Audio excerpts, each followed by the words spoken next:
Chilam， 聽講以前呢一帶係公務員宿舍嚟嘅喎。係啊，不過而家個價錢就我諗咧，當時嘅局長咧都可能要猶豫3秒啊。咁我哋今日嚟睇啲咩嘅咧？我哋今日咧去睇宿舍點樣變豪宅。先要講嘅一定係火熱嘅波老道21號。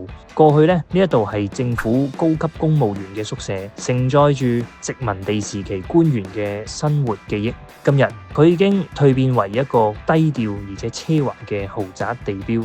2011年，長江實業以香港史上第2高地價投得呢一個地皮，打造頂級豪宅 21 Broad Road， 重塑半山居住顯赫典範。沿住波老道漫步，可以見到8年嘅紅磚建築，即係舊嘅英軍醫院。呢度1907年建成，愛德華式設計，至今被評為1級歷史建築。如今它兼容文化與教育，中英劇團與猶太教國際學校在此共生，歷史與現代低調交融。而對面嘅呢間英基港島中學咧，亦都係屹立喺香港半山嘅傳統國際名校，建於1967年。並且喺2019年重新翻新，讓校舍與時並進之餘仍然保留住半山貴族學府之稱。